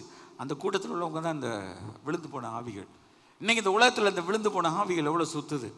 நீ கேட்கலாம், கிறிஸ்மஸுக்கு இதுக்கு சம்பந்தம் என்ன பாஸ்டர்? நான் அசுத்தாவியை துரத்தணும். எந்த இடத்துல போனாலும் அந்த அசுத்த ஆவிகள் கிரியை செஞ்சால் அதை வாயை அடைக்கணும், பேச விடக்கூடாது. நீங்கள் கிறிஸ்மஸ் டைமில் என்ன பாஸ்டர் இதெல்லாம் இருக்குன்னு இப்போ பார்த்தீங்களா? கிறிஸ்மஸ் டைமில் சாசி எப்படி கிரியை செய்கிறான்னு 1-2 சொல்கிறேன், கோச்சிக்கிடக்கூடாது. சரியா? சரி, நான் கொஞ்சம் ரிசர்ச் பண்ணதில் எனக்கு வந்த விஷயம். இப்போ பாருங்களேன், ஒரு காலத்தில் கிறிஸ்மஸ் கார்டில் என்ன அனுப்புவாங்க? கிறிஸ்மஸ்ன்னு போடுவாங்களா, கிரைஸ்டை தூக்கிட்டு எக்ஸ்ன்னு போட்டிருப்பாங்க. எக்ஸ்மஸ் வாழ்த்துக்கள். எக்ஸ்மஸ்க்கு என்னத்துக்கு சம்பந்தம்? எக்ஸ்னா என்ன தெரியுமா? Is an unknown quantity in algebra. எனக்கு அல்ஜிப்ரா தெரியாது. Algebra is like a cobra. இதுதான் எனக்கு கணக்கு வாத்தியார் சொல்லி கொடுத்தாரு. அதுக்கப்புறம் தலையே வச்சு படுக்கல. அல்ஜிப்ரா இஸ் லைக் எ கோப்ரான்னு எனக்கு வாத்தியார் சொல்லி. எடா பாவிகளா, அதோடு படிக்கல. சரி, is an unknown number. Sassy எந்த அளவுக்கு உள்ள கொண்டு போய் நேக்கா கிறிஸ்மஸ், கிரைஸ்ட்னா மேசியா, அபிஷேகிக்கப்பட்டவர். கிரைஸ்ட்னா தேவகுமாரன், உன்னதமானவர் உன்மேல் நிழலிடுவார், உன்னிடத்தில் பிறக்கும் பரிசுத்தம் உள்ளது தேவனுடைய குமாரன் எனப்படும். யூதர்களுக்குள்ள பிரச்சனை, இயேசுவை தேவனுடைய குமாரன் ஏற்றுக்கொள்ள முடியல. அவர் சிலுவையில் அறைய கொண்டு போகும்போது பொய் சாட்சியில் இவர் தன்னை தேவனுடைய குமாரன் என்று சொன்னான் என்று சொன்னார்கள். தேவனுடைய குமாரன். இப்போ இன்னைக்கும் வல்லமை உண்டு வல்லமை உண்டு என்ற பாடலை நிறைய இடத்துல பாடுவாங்க. அப்போ ஆட்டுக்குட்டியின் ரத்தத்தினால் பாடுறத காட்டில் சில இயேசு கிறிஸ்துவின் ரத்தத்தினால் பாடுவாங்க. சாசி நடுங்கும் சார். நீங்கள் நினைக்கிறீங்க இந்த பவர் வந்து ஒரு சாதாரணமான ஒரு பல்லவிண்டு. வல்லமை உண்டு வல்லமை உண்டு அற்புத வல்லமை இயேசு கிறிஸ்துவின் ரத்தத்தினான்னு சொல்லும்போது சாசு என்ன தெரியுமா சொல்லணும்? அதை சொல்லாதேன்னு நான் ஜெபம் பண்ணியிருக்கேன். இப்போ அதுகளுக்கெல்லாம் ஜெபம் பண்ணுறதில்ல. ஏகப்பட்ட சாசுகளை தான் நான் அதான் தான் நான் பிரயாணம் பண்ணுறேன். அதனால் இப்போ பண்ணுறதில்ல. முன்னால் என் கூட ஸ்ரீலங்கன்ஸ், என் கூட பின்னிக்கு ஒரு வாத்தியாராக இருக்கவரும் மென்டோராக இருக்கவரும் அவர் கூட ஒரு 3 நாள் இருப்பேன். அவ்வளோ பேர் சாசுனா அவங்களுக்கு ஜெபம் பண்ணுறதுல அவ்வளோ ஒரு பாயாசம் குடித்த மாதிரி வந்துடும். அவ்வளோ இன்ட்ரெஸ்ட்டாக வந்துடுவேன் விரட்டுறதில்ல. இப்போ பார்த்தீங்கன்னா சாசு நம்மகிட்ட வந்து அது பாட்டில் நமக்கு டீ வாங்கி கொடுத்து பப்ஸ் வாங்கி கொடுத்துட்டு போயிட்டுருக்கு. நம்ம அவன் கையில் வடை வாங்கி தின்னுட்டு தெரியிறோம். மாசமாக போவோம். ஒவ்வொருக்குள்ளே என்ன இருக்குன்றது நமக்கு தெரியும். இப்போ சிலருடைய நெற்றியில் கை வச்சு ஜெபம் பண்ணும்போது நமக்கு தெரியும் அதுக்குள்ளே என்ன இருக்குன்ட்டு.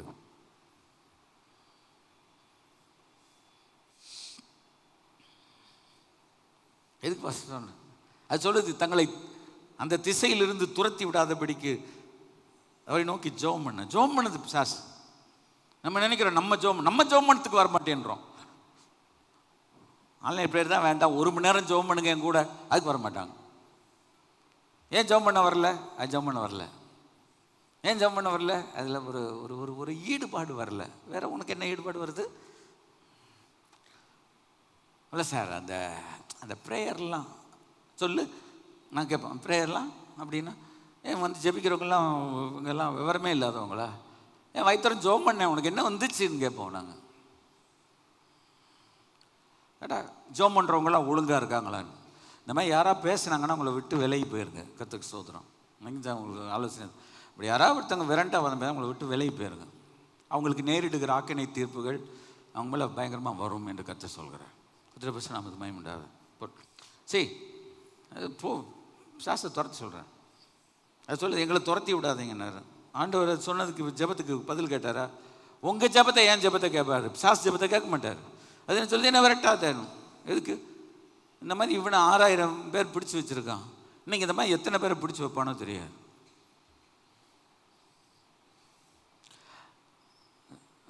இந்த சப்ஜெக்டை நான் தொட்டேன்னா வேறு இடத்துக்குள்ளே போவேன். அதுதான் வேண்டான்னு யோசிச்சுக்கிட்டே இருக்கேன் நான், கண்ட்ரோல் பண்ணி.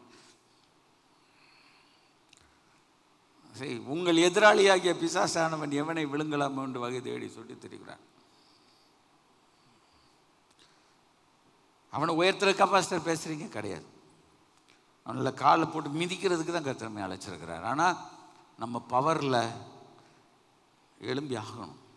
கர்த்தர் கிருபை செய்வார். நான் எதுக்கு சொன்னேன் பாருங்கள், ஒரு கிறிஸ்மஸ் கார்டில் கிரைஸ்ட்டை தூக்கிட்டு எதை போட்டு விட்டான்?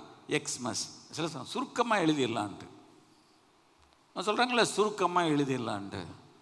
அப்போ நமக்கு ஒருத்தர் செக்கு கொடுக்கும்போது சுருக்கமாக எழுதிடலாமே. நமக்கு ஒருத்தர் 1,00,000 ரூபா கொடுக்கணும், சுருக்கமாக என்ன எழுதினோம்? ஒரே ஒரு முட்டையை போட்டு. இல்லை ரொம்ப கேட்குறாங்க, எனக்கு ரொம்ப சுருக்கமாக எழுது, எனக்கு ஏதாவது ஒன்று பண்ணுங்கள், முன்னால் ஒரு 1 மாத்திரம் போடுங்க, சாட்டிஸ்ஃபையாக போயிடுவான்னு நினைக்கிறீங்களா? ஏய், எனக்கு 1,00,000 வேணும்டா, நீ என்ன சுருக்கமாக எழுதுற? நம்ம சம்பளத்தில் இந்த மாதிரி ஏதாவது ஒரு இடத்துல ₹1 குறைச்சி கொடுத்துடட்டும், அவனை உண்டு இல்லைன்னு பண்ணாமல் வந்துடுறோமா நம்ம? எஸ் பார்ப்போம். உதாரணங்க வந்தனால நான் சொல்கிறேன், உன்னை விட்டுற முடியுமா? அதை மாத்திரம். அப்போ ஆண்டவருடைய பேரையே ஒருத்தன் சாசினாக்கா தூக்குறான்னா கவனமாக இருக்கணும். சரி, இன்னைக்கு பிசாசு அவனை பிடிச்ச மாதிரி நம்மளை பிடிக்க மாட்டான். இன்னொன்று சொல்கிறேன், கோவிச்சுக்கிடாதீங்க. இன்னைக்கு சாயங்காலம் தான் பண்ண போறீங்க. சாண்டா கிளாஸ் இதெல்லாம் என்ற தெய்வமே. இப்போ சாண்டா கிளாஸ் சாண்டா கிளாஸ் வரும்போது என்ன சொல்கிறோம்? நான் யோசிச்சு பார்ப்பேன். கோவிச்சுக்கிடாதீங்க, ஏன்னா சாண்டா கிளாஸ் நடிக்கிறவங்க பூரா நம்ம லாரில் எனக்கு தெரியும். He is all the way from United States of America. கற்பையிலேருந்து வந்திருக்கவங்க நம்ம என்ன சொல்லுவோம்? He is all the way from United States of America. இன்னும் எங்கள் அண்டார்டிகாவிலேருந்து வந்திருக்கிறார், இங்கிலாந்துலேருந்து வந்திருக்கிறார், ஒத்தக்கடையிலேருந்து வந்திருக்கவங்களை பார்த்து எங்கேருந்து வந்திருக்கிறார் வந்திருக்கோம். இந்த சின்ன பிள்ளைகள் அதுக்கு ஒரே சந்தோஷம். சின்ன பிள்ளைகளுக்கு ஒன்றும் தெரில, ஆனால் அழகாக பொய்யை சொல்ல பழக்கிறான். பிசாசை குறித்து வேத்து சொல்கிறார், ஆதி முதற் கொண்டு மனுஷ அவன் பொய்யனும். இப்போ சின்ன பிள்ளைக்கு இன்னைக்கு ஒரு பொய் சொல்லி கொடுத்தா நாளைக்கு அந்த பிள்ளை எவ்வளோ பொய் சொல்லும்? அப்பா அம்மா வீட்டுக்குள்ளே இருந்துக்கிட்டே ஒருத்தரை பார்த்து சொல்லுவோம், அப்பா அம்மா இங்கே இல்லைன்னு சொல்லுன்னு அனுப்பி விடுவோம். அது இப்படி பார்த்துக்கிட்டு இல்லை சொல்லணும் இருக்க இல்லை சொல்லு போ ஒன்று அந்த பிள்ளைய எங்கள் அப்பா அம்மா இல்லைன்னு அது சிரிக்கும். ஆனால் சீரியஸ் அதுக்கு வராது. தெரியும், உள்ளே உட்காந்துருப்பாங்க. ஏன்னா கடன் வாங்கியிருக்கோம், தேடி வந்துட்டான் வீட்டுக்கு, இல்லைன்னு நம்ம சொல்லணும்னு அந்த பிள்ளை எல்லாத்தையும் நோட் பண்ணிக்கிடும். அது லைஃப்பில் நம்மகிட்ட ஒரு காலத்தில் அவள் அழகாக போய் சொல்லணும். நம்ம கேட்டு, ஏன்டா நீ போய் சொன்ன? நீ தான் எனக்கு சொல்லிக் கொடுத்த. நீங்கள் 2 பேரும் தான் சேர்ந்து சொல்லிக் கொடுத்தீங்க. அப்பனும் அம்மனும் சேர்ந்து சொல்லிக் கொடுத்தீங்க. முதல்ல அப்பா கெட்டார், இப்போ அம்மாவும் சேர்ந்து கெடுத்தா, அம்மா அப்பாவை கெடுத்தா, அப்பா அம்மாவை கெடுத்தா, எல்லாம் சேர்ந்து ஒன்றும் இல்லாமல் போயிடுச்சு. இந்த பொய் எப்படி இப்படி ஸ்டார்ட் பண்ணுது? சரி, சாண்டா கிளாஸுக்கு நான் விரோதி இல்லை. நம்ம இதில் ஜனங்களை உற்சாகப்படுத்துறதுக்கு ஒன்று பண்ணுறோம். ஆனால் இங்கேருந்து வந்திருக்கிறாரு, அங்கேருந்து வந்திருக்கிறாரு, அதெல்லாம் ஒன்றும் இல்லை. கிறிஸ்மஸ் தாத்தா வந்திருக்கிறாரு. ஏன்னா நம்ம லைஃப்பில் வாலிபனை பார்க்குற காட்டில் தாத்தாவை பார்க்குறது தான் ரொம்ப பிடிக்குது போல். அதனால் தாத்தா மார்களுக்கு ஒரு உற்சாகம் வரட்டும். நம்மளை பார்க்குறது பல் போய் எல்லாம் முடியும் போய் கண்ணாடி போட்டுருக்கிற தாத்தாவை பார்க்க தான் உலகத்தில் என்றிருக்கலாம். சாஸ் அப்படியே கொண்டு போய் போவேண்ணா. மெயினாக சொன்னேன்னு நிறையா இருக்குது, வேண்டாம். இப்போ சொல்கிறது சில நேரத்தில் சில சொல்லுவாங்க, ஐயா எங்கய்யா நீங்கள் கை வைக்கிறீங்க ஐயா, இப்படிலாம் இருக்குல்ல. சாத்தான் ரொம்ப தந்திரம். நமக்கு தெரியலன்னா சொல்லி கொடுக்கணும். பவுல் சொல்ல ஒரு இடத்துல, அவனுடைய தந்திரங்கள் நமக்கு தெரியாதல்லவே. ஏன் எங்களை நிறைய பேர் அங்கீகரிக்கலன்னு நினைக்கிறீங்க? இப்போ நாங்கள் இந்த உலகத்தில் சில நேரங்களில் ஏன் we are not acceptable by people, lot of people தெரியுமா? we tell the truth, நாங்கள் உண்மையை சொல்கிறோம். ஆனால் சீல் வேற குத்திக்கிறீங்க. வாய்மையை வெல்லும் தமிழ்நாடு அரசாங்கம், பொய்யே வெல்லும் போடுன்னு நான் கோயில். வாய்மையை வெல்லுமா? வாய்மை தான் தோற்று போச்சேன். லைஃப்பில் உண்மை சொல்லி பார்ப்போம். நம்ம லைஃப்பில் உலகம் யார் நம்மளை மதிக்குதுன்னு. ஃபஸ்ட்டு நம்ம யாரும் மதிக்கலை. ஆனால் அப்போ கேளுங்க, கடவுளை நீர் என்ன மதிப்பீரான்னு கேளுங்க. Jesus, will you love me? Jesus, will you accept me when I am saying the truth? ஆண்டவர் என்ன தெரியுமா? கட்டி பிடிச்சி அவர் கண்ணில் கண்ணீர் வரும். I love you my son, I love you my daughterன்னு சொல்வார். நான் உன்னை நேசிக்கிறேன்னு சொல்வார். உன் மேலே எனக்கு ஒரு அன்பு இருக்கு. இன்னைக்கு பிசாசு அசுத்த ஆவிகள் மனிதனை எந்த அளவிலெல்லாம் இந்த கிறிஸ்மஸ் நாட்களில் நமக்குள்ள ஒரு தேவனுடைய வல்லமை வேண்டும். ஆண்டவர்கிட்ட கேட்பேன், ஆண்டவரே நீங்கள் நான் சொன்னேன்ல, என்னை ஆசீர்வதிக்காமல் நான் அந்த இடத்த விட்டு போக மாட்டேன், உங்களுடைய வல்லமை எனக்கு தராமல் நான் போக மாட்டேன் ஆண்டவர். ஆண்டவர்கிட்ட வேறு ஒன்றும் கேட்க வேணாம், உங்களுடைய வல்லமை எனக்கு தான். உம்முடைய வல்லமையை தார். ஜெபத்தினுடைய அடுத்த வரி, உம்மிடத்திலிருந்து அந்த வல்லமையை தார். உம்மிடத்திலிருந்து அந்த வல்லமையை தார். இயேசுவை பிதாவாகிய தேவன் நிரப்பினீரே, என்னை நிரப்பும். அவரை நிரப்பினது போல் என்னை நிரப்பும். வேதம் சொல்லுகிறது, தேவன் தம்முடைய குமாரனுக்கு அளவில்லாத ஆவியை கொடுத்திருக்கிறார். God gave him in an unlimited manner. Unlimited cards. எனக்கு அளவில்லாத ஆவியை தாரும் இயேசு சுவாமி. அந்த உலகத்தில் எவ்வளவு காலங்கள் வாழ்ந்தாலும் ஒரு வல்லமையுள்ள ஒரு கிறிஸ்தவளை நான் வாழணும் ஆண்டவரே. என்கிட்ட பணம் இருக்கு இல்லை, வசதி இருக்கு இல்லை, உயர்வு இருக்கு இல்லை, அதை பற்றியெல்லாம் இல்லை, அதெல்லாம் அப்புறம். ஆனால் எனக்கு உங்களுடைய வல்லமை எனக்கு தாரும் ஆண்டவரே. கிறிஸ்மஸ் டைமில் ஆண்டவரே, give me your power. உங்களோட பவர் இல்லாமல் நான் இந்த உலகத்தில் நான் இருக்க மாட்டேன். நல்லா யோசிச்சு பாருங்க, இந்த உலகத்தில் ஒரு முட்டையை வச்சு ஒருத்தர் செய்வனை பண்ணிடுறானா இல்லையா? May I ask you the question? I am with a broken heart speaking to you right now. ஒரு முட்டையை வச்சு பண்ணிடுறான், ஒரு வெத்தலையை வச்சு கருப்பு மையை வச்சு வச்சிடறான். இயேசு கிறிஸ்துவுடைய வல்லமையை நமக்குள்ள எங்கே வைத்திருக்கிறோம்? அதெல்லாம் பார்க்கும்போது 50 ரூபாய்க்கு திருச்செங்கோடு என்ற பகுதியில் கருத்துடைய ஊழியத்தை செய்து கொண்டிருந்தேன். முதல் ராத்திரி என்னை பிரசங்கம் பண்ண அழைத்திருந்தார்கள்.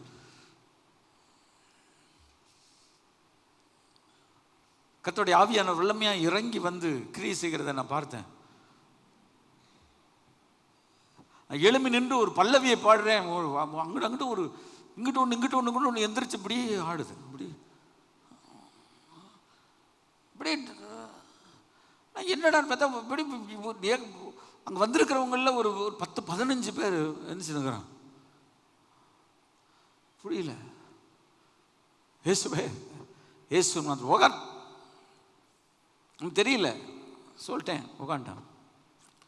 ஏன்னா நான் தங்கியிருந்த ரூமில் நான் ராத்திரி பட்ட பாடுகள் எனக்கு தெரியும். அந்த பாஸ்டர் என்ன அங்கே போய் தங்க வச்சுட்டார். ஜெபம் பண்ணிட்டு வந்தேன். மொத்த நாள் ஆண்டவர் கிரியை செய்ய ஆரம்பித்தார்.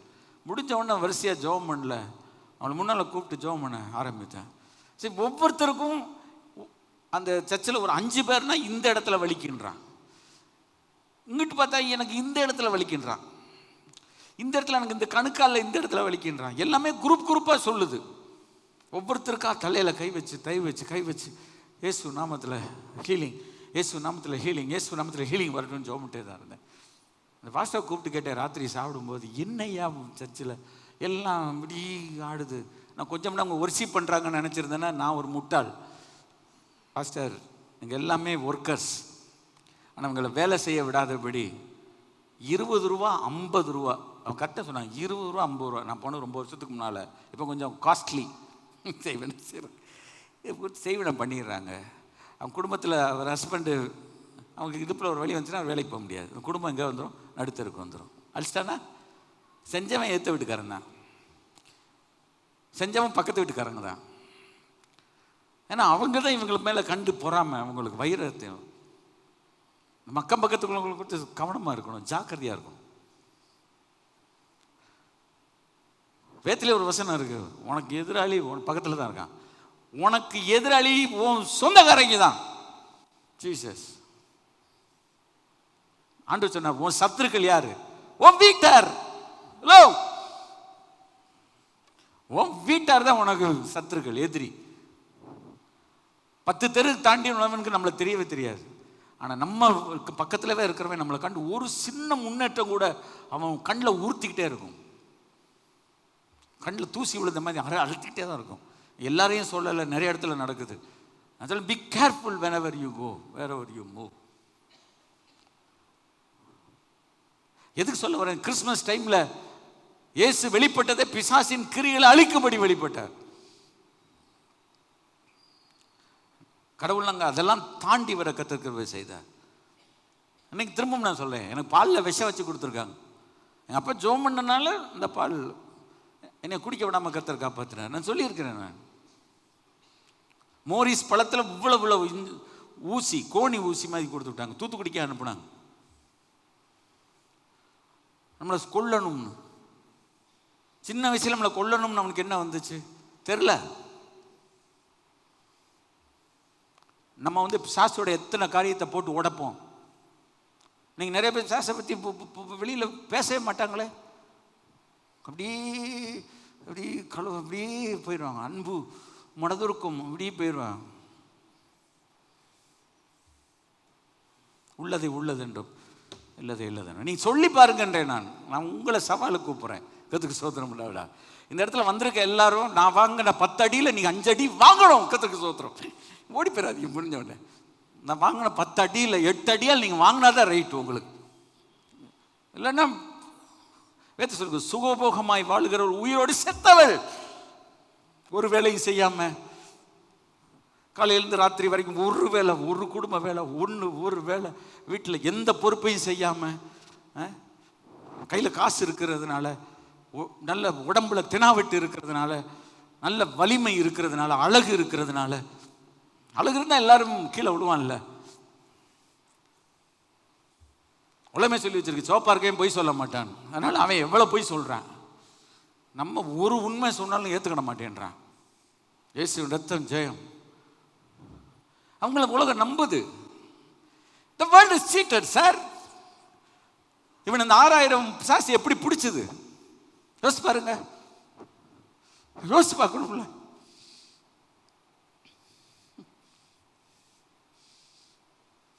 ஊர்ல இருந்து விரட்டப்பட்டு அவனுக்கு தலையெழுத்தா போய் ஒரு ஒரு கல்லறை தோட்டத்தில் போய் குடியிருக்க அவனுக்கு ஒரு ஃபிளாட்ஸ் கிடைக்காதா சார்? 2000 ஸ்கொயர் ஃபீட்டில் ஒரு ஃபிளாட் எடுக்கிறதுக்கு என்ன அவனுக்கு என்ன காசு கம்மி? 1500 ஸ்கொயர் ஃபீட்டில் 2000 ஸ்கொயர் ஃபீட் ஒரு வீடு கட்ட என்ன முடியாதா என்ன? He was driven out by the evil spirit, driven up by the devil. ஒன்றும் ஆண்டவருடைய பிள்ளைகள் இந்த இடத்துக்கு வரணும்.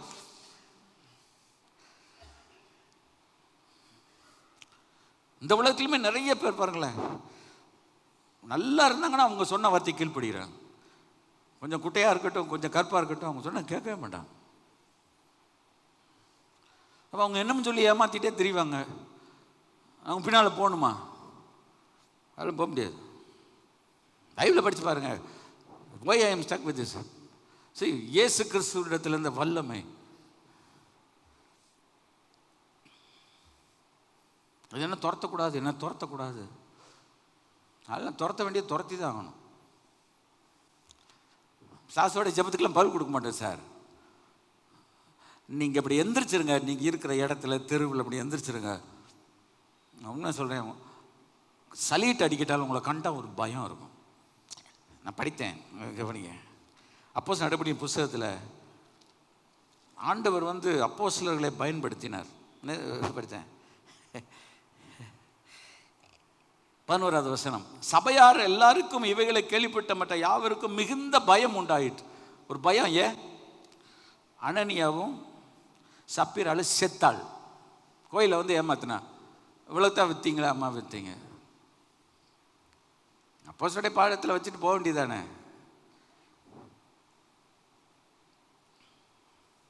இவ்வளோதான் வித்தியான்னு கேட்டால் ஆமான்னா போய்.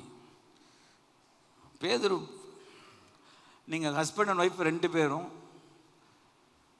நல்லதுக்கு ஒருமனப்பட மாட்டேன்றீங்க, கெட்டதுக்கு ஒருமனப்படுறீங்க. நல்ல விஷயத்துக்கு ஒருமனை ஆகிறதே கிடையாது. ஆமாம், நல்லதுக்கு ஒருமனப்படணும். இது கெட்டதுக்கு. கர்த்தருடைய ஆவியை சோதிக்கிறதுக்கு நீங்கள் ஒருமனப்பட்டது என்ன? இந்த புருஷனை இப்போ தான் தூக்கிட்டு போனாங்கல்ல, இந்த உன்னையும் தூக்கிட்டு போக வேண்டாம்.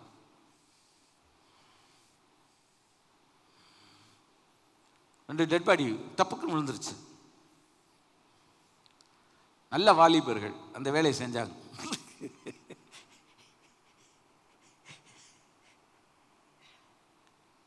ஒரு பயம் சர்ச்சுக்குள்ள வந்துச்சா வரலையா? சர்ச்சுக்குள்ள எப்போ பயம் வரும்?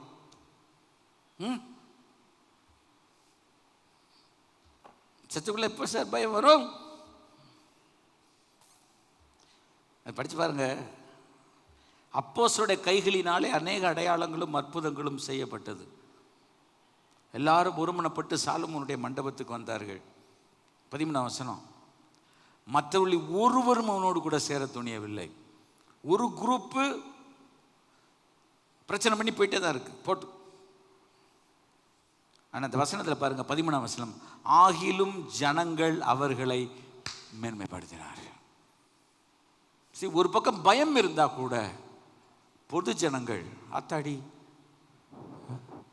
ஐயோ, இது வேற மாதிரி ஒரு குரூப்பு, வேற மாதிரி ஒரு ஆள் பயந்துட்டான். அந்த பயத்தை எல்லாத்துக்குள்ளே உண்டாக்கிடும். கைகளுக்கு மகிமைப்படுத்துவோம். நீங்கள் என்கிட்ட அக்செப்ட் பண்ணிங்கன்னா கை வச்சு சொல்லுங்கள், ஆண்டவரே இந்த மாதிரி நீங்கள் இருக்கிற இடங்களில் நீங்கள் வேலை பார்க்குற இடத்துல உங்களை பற்றி ஒரு பயத்தை உண்டாக்கிடுங்க. உங்கள் பக்கத்தில் எவனும் வரவே மாட்டான், செஞ்சுட்டு போயிடுவோம். திரளான புருஷரும் ஸ்திரீகளும் விசுவாசம் உள்ளவளாகி கத்திடத்தில் அதிகமாய் சேர்க்கப்பட்டார்கள். அதாவது ஒரு நெகட்டிவ் நடக்குதே நம்ம நினைக்கிறோம், பாசிட்டிவ் நடக்கும். கைகளை வந்து கத்திர சரி, நம்ம நெகட்டிவ்ஸ் நினச்சிக்கிட்டு இருக்கிறோம், பாசிட்டிவ்ஸ் நடக்கும். நம்முடைய ஆண்டவர் பாசிட்டிவுடைய ஆண்டவர். இந்த கிறிஸ்மஸ்க்கு நாட்கள் பாசிட்டிவுடைய நாட்கள். நம்முடைய செய்தி பாசிட்டிவான ஒரு செய்தி. அவை ஒரு பாசிட்டிவை கொண்டு போகும்போது நெகட்டிவ் அடிபட்டுக்கிட்டே இருக்கும். அப்படி கவலையே இல்லை, நம்ம பாசிட்டிவாக வேலையை செய்து கொண்டே இருப்போம். கைகளை தட்டி கத்திர ஸ்தோத்திரம் பண்ணுவோம். ஹல்லேலூயா. ஆனால் ஆண்டவருடைய பிள்ளைகள் அப்போஸ்தலர் நடவடிக்கைகளை படித்து பார்த்தாலே அந்த காலத்தில் சபைகள் எப்படி பெருகின என்று 9வது அதிகாரத்தில் இருக்கிறது.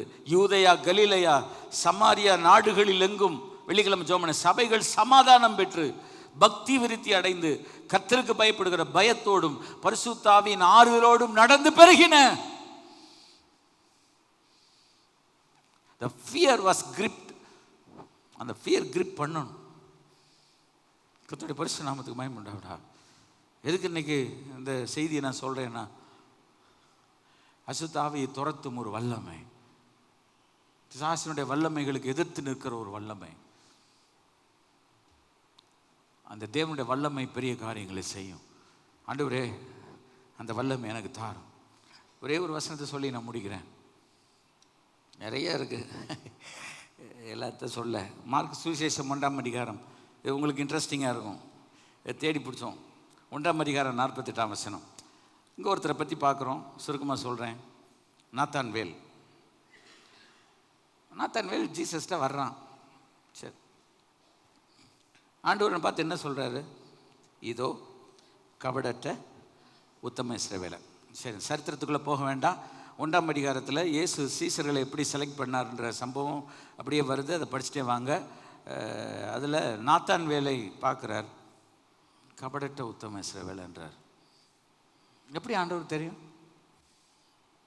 அதுதான் உற்று நோக்கும் வல்லமை. ஒருத்தர் பார்த்தாலே ஆண்டவருடைய பவரில் அவர் யாருன்னு கண்டுபிடிச்சிடலாம்.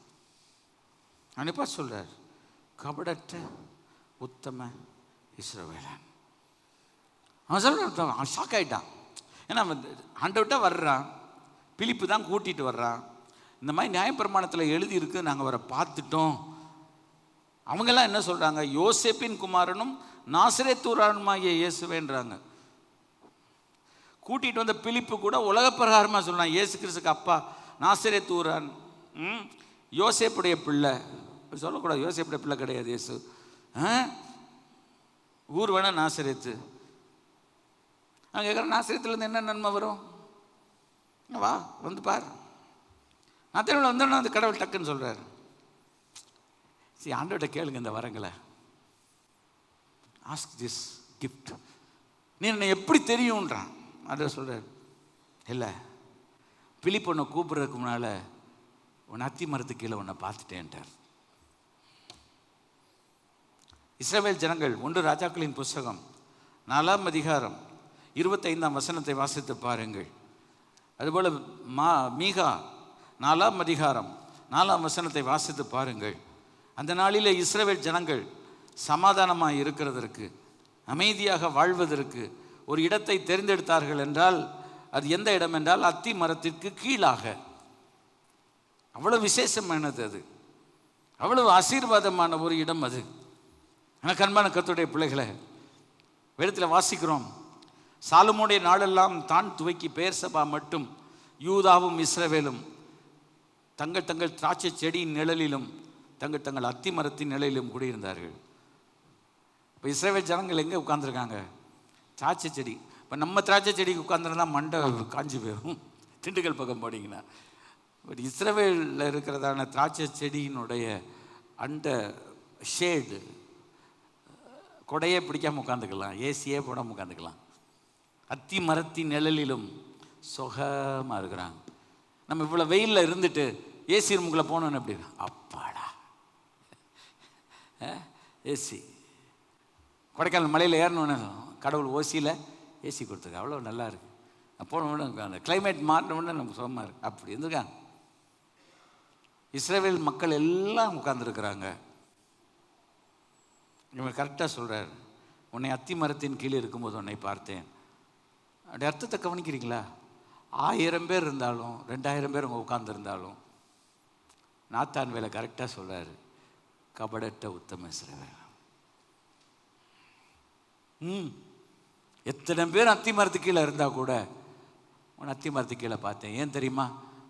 The historian says that he was reading the Old Testament scripture, asking the Lord when the Messiah will come. மேசியாவாகிய நீர் எப்பொழுது வருவீர்? எப்போ வருவீர்? நாங்கள் ரோம் அரசாங்கத்தின் அடிமைத்தனத்துக்குள் இருக்கிறோம். எங்களை வாரி கொண்டு போகிறது. நாங்கள் சம்பாதித்து ஒன்று மீதியாக எங்களுக்கு இருக்கவில்லை. ரோமானியுடைய சட்டங்களும் திட்டங்களும் எங்களை வதைத்து கொண்டிருக்கிறது. நாங்கள் இந்த சமுதாயத்தில் கீழானவர்களும் அருகதையற்றவர்களும் எங்களுடைய நீதியை கேட்க நாதியற்றவர்களுமாக இருந்து கொண்டிருக்கிறோம். ஆனால் எங்களை விடுவிக்க ஒரு மேசியா வருவார் என்று பழைய ஏற்பாட்டிலே சொல்லப்பட்டது. நமக்கு ஒரு பாலகன் பிறந்தார், நமக்கு ஒரு குமாரன் கொடுக்கப்பட்டார். கர்த்தத்துவம் அவர் தோளின் மேல் இருக்கும். அவர் நாமம் அதிசயமானவர், அவர் ஆலோசனை கர்த்தா, அவர் வல்லமையுள்ள தேவன், அவர் நித்திய பிதா, அவர் சமாதான பிரபு. இருளில் இருக்கிற ஜனங்கள் பெரிய வெளிச்சத்தை கண்டார்கள். ஒரு கன்னிகை கர்ப்பவதியாகி ஒரு குமாரனை பெறுவாள், அவருக்கு இயேசு என்று பெயரிடுவாயாக. யாக்கோபிலிருந்து ஒரு நட்சத்திரம் உதிக்கும் என்று சொன்ன அந்த நட்சத்திரம் எங்கே? என் மேசியா எங்கே என்று கேட்டுக்கொண்டே இருந்தான். அந்த search for the Messiah made Jesus to proclaim this statement. நீ கபடற்ற உத்தம இஸ்ரவேலர். நாமும் நம்முடைய தனி அறைகளிலும் நம்முடைய வீடுகளிலும் ஆண்டவன் நமக்கு தந்த அந்த பரிசுத்த வேதாகத்தில் இரவும் பகலும் தியானமாய் வாசித்து, என் நேசர் எப்பொழுது வருவார், என் இயேசு ராஜா எப்பொழுது வருவார், எட்டி எட்டி உம்மை அண்ணாந்து பார்த்து கண் பூத்து போகுதே, நீ சுட்டி காட்டி போன வாக்கு தத்தங்கள் எல்லாம் எப்போ நிறைவேறும் ஆண்டவரே? சீக்கிரமாய் வருகிறேன் என்று சொன்னவர் கால தாமதம் பண்ணி கொண்டிருக்கிறீரே, நீர் எப்பொழுது நீர் வருவீர்? என் தாகத்தை தீர்க்க, என் வேதனையை மாற்ற, என் கண்ணீரை துடைக்க, என் வாழ்க்கையை ஆசீர்வாதமாக மாற்ற நீர் எப்பொழுது வருவீர் என்று ஒரு தேவனுடைய பிள்ளை ஒவ்வொரு நாளும் அதிகாலையிலும் மதியத்திலும் ராவிலும் அந்தி சந்தி மத்தியான வேளையிலும் தேவனை நோக்கி தியானம் பண்ணி ஒரு கர்த்தருடைய பிள்ளை கூப்பிட்டு கொண்டு இருப்பார்களானால் அவளை பார்த்து ஆண்டவர் சொல்வார், உன்னை அத்து மரத்தின் கீழே உன்னை நான் பார்த்தேன். 1000 பேர் உட்கார்ந்திருக்கிற ஆலயத்திலும் 2000 பேர் 3000 பேர் 10,000 பேர் உட்கார்ந்திருக்க பெருந்திரள் கூட்டத்தின் மத்தியிலும் ஒரு கர்த்தருடைய பிள்ளை இயேசுவை தேடி கொண்டு இருப்பாரானால் ஆண்டு பசா சகைவே இறங்கி வா, நான் வீட்டில் தங்கணும் என்று சொல்வார். பேதுருவையும் அவனுடைய சகோதரனையும் ஆண்டவர் அழைத்தது போல, என் பின்னே வாருங்கள், நான் உங்களை மனுஷரை பிடிக்கிறவள் ஆக்குவேன் என்று கூப்பிடுவார். எழுமென்று ஜெபம் பண்ணுவோம். ஆண்டோடைய வல்லமை இன்னும் குறையலை, ஆண்டோடைய வல்லமை இன்னும் மாறி போகல. அவர் நேற்றும் இன்றும் என்றும் மாறாதவராக இருக்கிறார். மரித்தேன், ஆனால் சதா காலங்களிலும் உயிரோடு கூட இருக்கிறேன். நான் முதல் வசனத்துக்கு இவ்வளோ தூரம் டைம் ஸ்பெண்ட் பண்ணேன், இதுக்கு நான் உங்களுக்கு ரொம்ப டைம் ஸ்பெண்ட் பண்ணலை. ஆனால் நீங்கள் ஆண்டோட்ட போய், there is no guile, no deceit, not duplicity. என்னையும் உங்களையும் பார்த்து ஆண்டவர் என்ன தெரியுமா சொல்லணும்? கபடற்ற உத்தம இஸ்ரவேல். கொஞ்சம் கூட கபடு இருக்கக்கூடாது.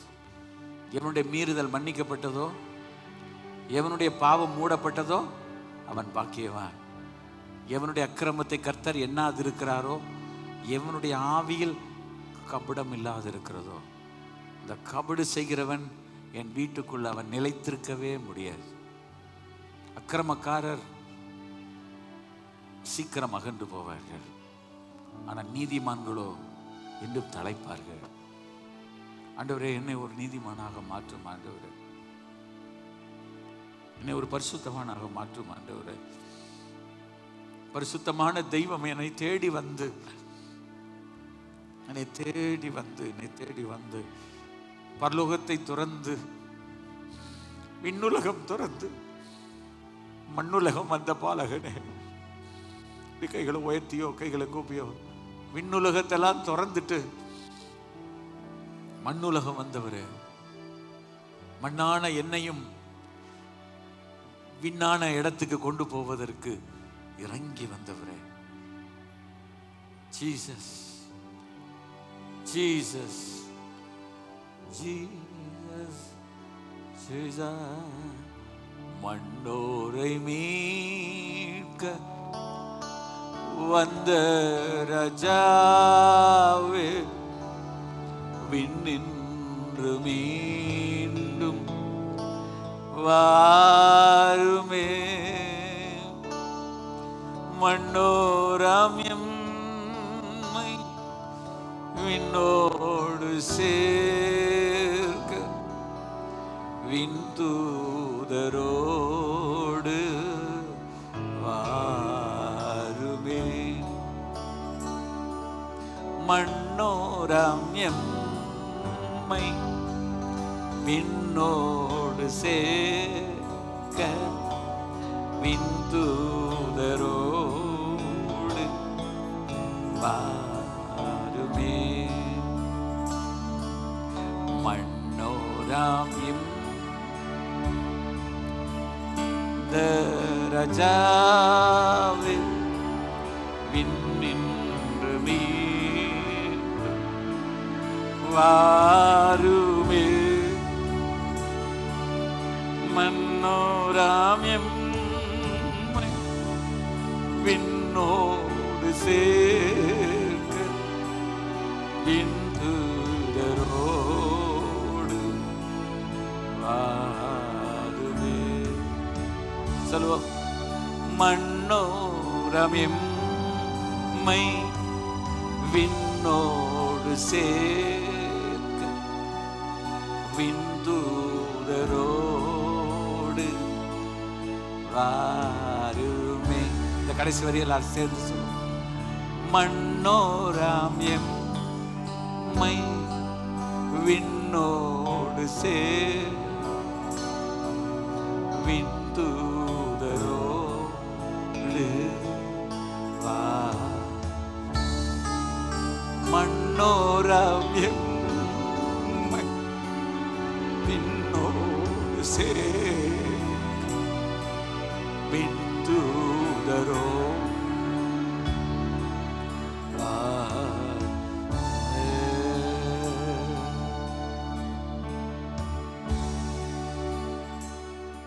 அந்த நம்பிக்கை நமக்கு இருக்கணும். இயேசு ஏற்கனவே 2000 வருஷத்துக்கு முன்னால வந்துட்டார். ஆனா இனிமே அவர் ஒரு பெத்லகேம்ல வந்து ஒரு சிறு பாலகனா பிறக்க போறது இல்லை. நம்ம டிராமா நடிப்போம், வாழ்க்கையே டிராமா தானே, நடிச்சுக்கிட்டே இருப்போம், லைஃப் லாங்கா நடிப்போம். அவரும் சொல்றார், நீ நல்லா நடி, நல்லா நடிக்கிற, நல்ல நடிகை நீ, நல்ல நடிகை நீ, நடிச்சுக்கிட்டே இரு. ஆனா நான் வருவேன் ஒரு நாள், நான் சொன்னபடி ஒரு நாள் வருவேன். நான் திருடனை போல நான் வருவேன். காலையில வருவேனோ, மதியம் வருவேனோ, சாயங்காலம் வருவேனோ, ராத்திரி வருவேனோ எனக்கு தெரியாது. நான் வருவேன். வருவேன் என்று சொன்னவர் அவர் மீண்டும் வருவார். கைகளை உயர்த்தி, இயேசு பொய் சொல்லவே மாட்டேன், வருவேன் என்று சொன்னவர் வருவார். ஆனா அவர் வர்ற அன்னைக்கு நான் அவரை சந்திக்கிறதுக்கு நான் ஆயத்தமா இருக்கேன். மண்ணோராம் எம்மை விண்ணோடு சேர்க்க விண்தூதரோடு வா. எல்லாரும் சேர்ந்து மண்ணோராம் எம்மை விண்ணோடு சேர்க்க விண்தூதரோடு வா.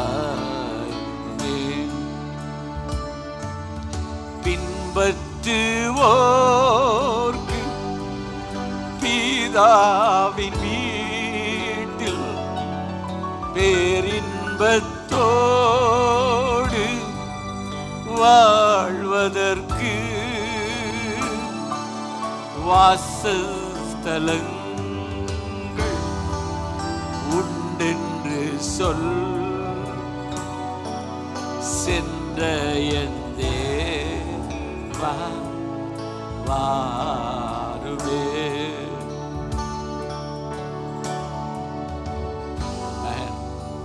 அருமையான பாடல், நம்ம பழைய பாடல். வினோத்துக்கெல்லாம் ரொம்ப பிடிக்கும் அந்த பாடல்.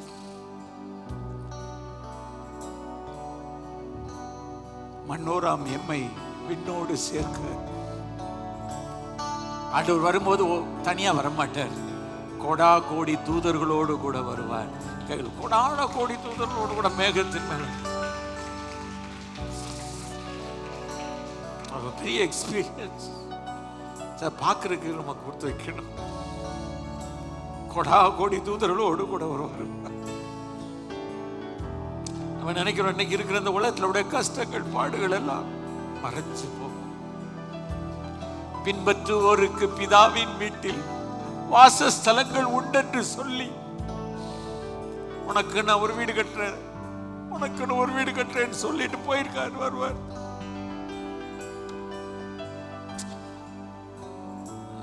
இந்த கிறிஸ்மஸ் டைம்ல அவருடைய வருகையை நினைச்சு பார்க்கும்போது கூட beautiful, there is a correlation, ஒரு கனெக்டிவிட்டி, ஒரு ஹோப். இந்த உலகத்தில் உள்ளவர்களுக்கு அது இல்லை சார், எஜுகேட்டடுக்கு இல்லை, those who are in power, அதிகாரத்தில் உள்ளவங்களுக்கு இல்லை. அவங்களுக்கு இந்த உலகத்தோட சோழி புடிஞ்சிச்சு, இன்னைக்கு ஒரு நாளைக்கு போயிடும். ஆனா கர்த்தருடைய பிள்ளைகளுக்கு கிடையாது. நம்ம ஆண்டவரோடு கூட யுக யுகமாய் நாம் வாழணும். இந்த ஹோப் எனக்கு இருக்கு. இந்த ஹோப்பை உங்களுக்கு கொடுக்கிறது கர்த்தர் உங்களை என்னை அழைத்திருக்கிறார். கைகளை உயர்த்தி இந்த நம்பிக்கையை கர்த்தர் எனக்கு அழைத்திருக்கிறார். ஜீசஸ். ஆண்டவரே, இந்த வார்த்தைகளை ஆசீர்வதியும். இன்னைக்கு கூட நம்ப முடியாத ஒரு நம்பிக்கை என்ற ஒரு நிகழ்ச்சியை மாலை நேரத்தில் எங்கள் சபை மக்கள் அதை செய்கிறார்கள். நம்பிக்கையை உறுதிப்படுத்தும், நம்முடைய நாமத்தை மைமைப்படுத்தும். என் பெயரை உயர்த்துகிற எந்த இடத்தில் வந்து ஆசீர்வதிப்பேன். டைம் எல்லாம் போயிடுச்சு சுவாமி. ஆனா மன்னோரை மீட்க வந்த ராஜாவே இந்த பாட்டை பாடிட்டே இருக்கலாம். அவ்வளவு மகிமையான கருத்தான பாடல். இந்த எழுதின தேவனுடைய பக்தர்கள் பாடின கர்த்தருடைய பிள்ளைகளுக்காக ஆண்டவரை ஸ்தோத்திரிக்கிறோம். கிறிஸ்தவ உலகத்தில் அப்படிப்பட்ட நல்ல பாடல்களை எழுதி கொடுத்த பரிசுத்தவான்களை கனம் பண்ணுகிறோம். அவர்களுடைய குடும்பங்களை கர்த்தர் அளவில்லாமல் கர்த்தர் ஆசீர்வதிப்பாரா. இந்த இடத்துல வந்து ஒவ்வொருவரையும் ஆசீர்வதித்து அனுப்பும். இந்த இடத்த விட்டு நம்முடைய பிள்ளைகள் போகும்போது கிறிஸ்துமஸ் காலத்தில் ஒரு கடவுளுடைய வல்லமையினால பேய் சாசுகளை துரத்தக்கூடிய வல்லமையை பெற்றுக்கொள்ள உதவி செய்யும். துதிக்க நம்மையும் சேர்த்துக்கிறோம். அதுபோல எங்களை பார்த்து நாத்தான் வேலை போல கபடற்ற உத்தம் இஸ்ரவேலன் நீ சாட்சி கொடுக்கணும். ஆண்டவரே, நாங்கள் பைபிளை படிச்சுக்கிட்டு இருக்கும்போது மேசியாவை நாங்கள் கண்டு கொண்டு, அதனால தான் சொன்னா தேவனுடைய குமாரன் என்று சொன்னான். நீ தேவனுடைய குமாரன். கர்த்தரை பார்த்து கரெக்டா சொல்லிட்டான், நீ தேவனுடைய குமாரன். என்ன நீ சொல்றீரா? ஒன்னு நான் சொல்றேன், நீ தேவகுமாரன். அத்தி மரத்துக்கு கீழே இருந்து ஆண்டவரை பற்றி தியானம் பண்ண ஒருத்தனுக்கும் கர்த்தர் தன்னை வெளிப்படுத்தாம போக மாட்டார். வெறுமையா படுத்து தூங்கிட்டு ரெஸ்ட் எடுத்துக்கிட்டு இருக்கவங்களால ஒரு பிரயோஜனம் கிடையாது, குப்பை கூட சாகாது. ஆனா ஆண்டவரை தியானிச்சுக்கிட்டு இருக்கிறவங்களுக்கு ஒரு ஞாபக புஸ்தகத்தில் அந்த பேரை எழுதுறது மாத்திரமல்ல, you are the son of God. ஆண்டவரே சொல்ற, டே நீ எனக்கு அழகான இன்ட்ரோடக்ஷன் கொடுக்குறடா. ஆச்சரியம்ல, நீ தேவனுடைய குமாரன், இஸ்ரவேலினுடைய ராஜா. நான் சொன்னேன் கர்த்தருடைய வெளிப்பாடை பெறுங்க.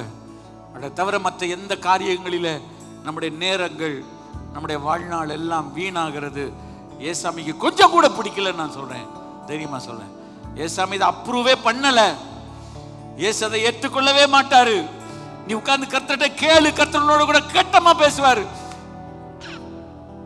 உன்னை எல்லாரும் மதிக்கிறாங்க, உன் பின்னால நிறைய பேர் வர்றாங்க. ஆனா ஆண்டவர் உன்னை பார்த்து சொல்றாரு, இல்ல மரியாதை பத்தி சொன்னது போல நான் உன்னை பத்தி சொல்ல முடியாது. நீ ஒரு மார்த்தாளை போல இருக்கிற.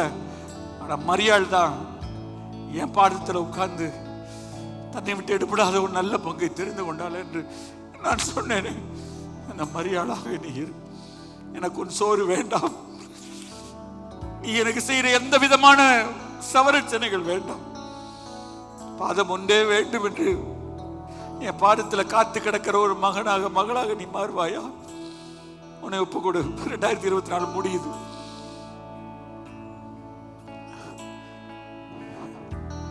திரும்ப திரும்ப பேசிக்கிட்டு இருப்பேன் நீ நினைக்காத. நான் உன்னை நேசிக்கிறதுனால நான் உன்கிட்ட பேசுறேன். ஆண்டவரே, வார்த்தைகளை ஆசீர்வதி. துதிக்கான மகிமை சேர்த்துக்கிறோம். இயேசு நாமத்தில் ஜெபிக்கிறோம் எங்கள் ஜீவனா நல்ல பிதாவே. இப்போ நம்முடைய கர்த்தராகிய இயேசு கிறிஸ்துவின் கிருபையும் பிதாவாகிய தேவனுடைய அன்பு பரிசுத்த ஆவியானவருடைய அந்யோன்ய ஐக்கியம் சந்தோஷம் சமாதானம் நம்ம அனைவரோடும் சகல பரிசுத்தவான்களோடும் வருகை பெரியந்த மனிதேக்கும் இருப்பதாக. ஆமென். சேர்ந்து சொல்லுவோமா? என் ஆத்மாவே என் முழுவதும் பரிசு நாமத்தை ஸ்தோத்திரி. என் ஆத்மாவே கர்த்தரை ஸ்தோத்திரி. அவர் செய்த சகல உபகாரங்களை மறவாதே. ஆமென். நான் கர்த்தருடைய வீட்டிலே நீடித்த நாட்களாய் நிலைத்திருப்பேன்.